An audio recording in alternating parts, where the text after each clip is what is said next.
Let's settle this: charcoal masks versus vitamin C masks. If you've got acne-prone skin, which one's helping? And which one's silently making it worse? Charcoal masks? Think vacuum cleaner.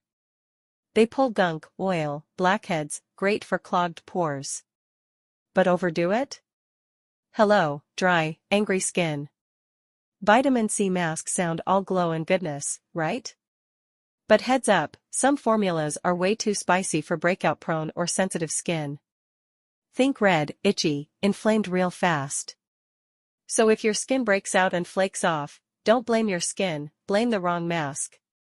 The truth? Charcoal helps when you need a deep clean, but vitamin C only works if your barriers chill. Choose wisely, your face is not an experiment. Hit subscribe if you're done breaking out from skincare that's supposed to help. Like if this saved you from a breakout bomb.